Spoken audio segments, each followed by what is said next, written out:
क्या आपको भी ऐसा लगता है कि आज की फास्ट फूड लाइफ में सब कुछ हासिल करने की दौड़ में हम कहीं अपनी मेंटल हेल्थ को खो रहे हैं? क्या आपने कभी खुद को इतना इनटायर्ड महसूस किया है कि mind just feel like running away from everything?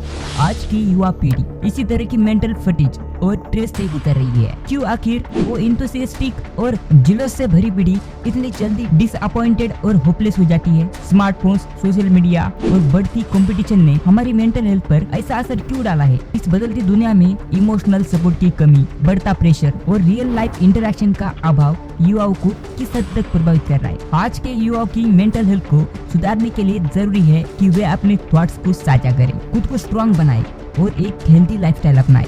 आइए जानते हैं वो जरूरी स्टेप्स जो हमें मेंटली स्ट्रॉन्ग बना सकते हैं। यह वीडियो खास करके उनके लिए है जिनकी उम्र 14 से 30 के बीच है। पहले मैं आपसे एक सवाल पूछता हूँ, जब आप अपने फ्यूचर के बारे में सोचते हैं तो आपको कैसा महसूस होता है? क्या आप सोचते हैं कि आने वाला फ्यूचर अच्छा होगा और अपने सारे सपनों को सच होते हुए आप इमेजिन करते हैं, या फिर जब आप फ्यूचर के बारे में सोचते हैं तो आपके दिल में भारीपन आ जाता है, एंजाइटी होने लगती है और आपको पता ही नहीं चलता कि क्या होगा? आज के समय में खासकर युवा लोग इसी तरह की भावनाओं का सामना कर रहे हैं। एक रिसर्च के अनुसार आज का यूथ पहली पीढ़ियों की तुलना में लगभग 2 गुना डिप्रेस और होपलेस महसूस करता है। सबसे चौंकाने वाली बात यह है कि ये युवा 3 गुना ज्यादा ये महसूस करते हैं कि उनकी लाइफ वैसी नहीं है जैसे वे चाहते हैं। जब उनकी मेंटल स्थिति सही होती है तो वे अपने काम में पूरी एनर्जी लगा देते हैं, लेकिन जब उन्हें काम करने का मन ही नहीं करता तो चाहे कुछ भी हो वे उस काम को नहीं करते, क्योंकि वे अपनी मेंटल शांति और हेल्थ को डिस्टर्ब नहीं करना चाहते। पहले के समय में पेरेंट्स बच्चे की तुलना दूसरों से करके उनकी सेल्फ स्टीम और सेल्फ कॉन्फिडेंस को कम करते थे। अब पेरेंट्स को इसकी जरूरत ही नहीं पड़ती, क्योंकि बच्चे खुद ही सोशल मीडिया पर दिन रात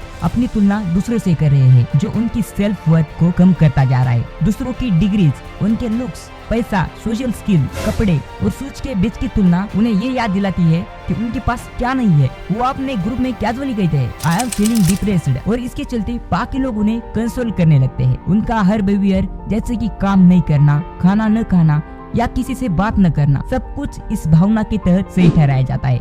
now let's talk about the real reason. 2012 India में स्मार्टफोन्स का चलन तेजी से बढ़ा। धीरे धीरे ये हर किसी के हाथ में आया, चाहे वो स्कूल का स्टूडेंट हो या कोई वर्किंग प्रोफेशनल। पहले बच्चे अपना वक्त दोस्तों के साथ खेलने और रियल लाइफ एक्टिविटीज में लगा देते, लेकिन अब वो ज्यादातर अपने फोन पर बिताने लगे हैं। सोशल मीडिया और इंटरनेट ने उनके लिए रियल लाइफ इंटरेक्शन से ज्यादा महत्व पा लिया है। पहले जो बातचीत स्कूल के प्लेग्राउंड या कैंटीन में होती थी, वो अब ऑनलाइन स्टेटस और स्टोरी अपडेट तक सीमित हो गई है। रात को देर तक फोन का इस्तेमाल करने से उनकी नींद अच्छे से पूरी नहीं हो रही है, जो उनके मेंटल हेल्थ पर बुरा असर डाल रही है।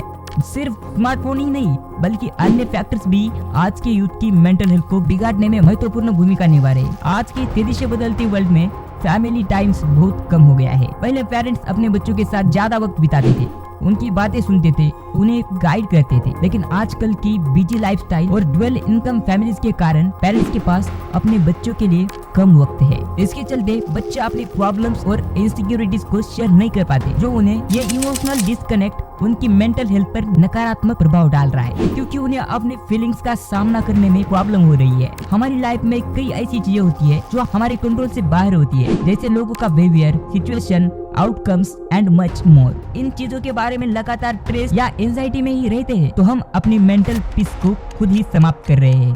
इसके बजाय अगर हम केवल उन चीजों पर ध्यान दें जो हमारे कंट्रोल में है, जैसे हमारे एक्शन, थॉट्स और रिएक्शन और कंटेंटमेंट अनुभव यानी एक्सपीरियंस करेंगे। एक इम्पोर्टेंट बात स्टोइक फिलोसफी से है, जिसमें कहा गया है प्रीमेडिटेशन मेलिरियम, यानी बुरी चीजें होने वाली है। इसका मतलब यह नहीं कि हमें निगेटिव सोचना है, बल्कि हमें हर सिचुएशन के लिए मानसिक रूप से तैयार रहना चाहिए। जब हम अपने माइंड को यह भरोसा देते हैं कि कुछ भी बुरा हो सकता है और हम उससे डील करने के लिए तैयार है, तो एंजाइटी या फियर अपने आप कम होने लगता है। ये दृष्टिकोण हमारी मानसिक यानी मेंटल रेजिलियंस को बढ़ाता है और हमें अप्रत्याशित सिचुएशन का सामना करने के लिए सक्षम बनाता है। हम इस निरर्थक वर्ड को नहीं बदल सकते, लेकिन अपने रिस्पॉन्सेस और रिएक्शन को जरूर नियंत्रित कर सकते हैं। इसमें हमारी फिजिकल हेल्थ, रिलेशनशिप और पर्सनल ग्रोथ शामिल है। लाइफ छोटी है और भले ही यह कितनी भी मीनिंगलेस लगे, अभी के लिए इसमें कुछ ना कुछ मीनिंग है। तो आज से आप अपनी स्टोरी खुद लिखे। और एक बात याद रखें, अगर आप खुद कहते हैं कि आपको डिप्रेशन या एंजाइटी है तो ये सिर्फ आपका एक्सपीरियंस है। ये सच तब साबित होगा जब कोई डॉक्टर आपको कहेगा कि हाँ, आपको वास्तव में डिप्रेशन या एंजाइटी है। धन्यवाद, आपका ख्याल रखिए और अपनी लाइफ को अच्छे से जिए। अगर आपको ये वीडियो अच्छी लगी है तो इस वीडियो को लाइक करें और चैनल को सब्सक्राइब करके हमें सपोर्ट करें। बेल नोटिफिकेशन को ऑन करना न भूलें ताकि आने वाली वीडियो को आप मिस न कर सके। Thank you for watching this video.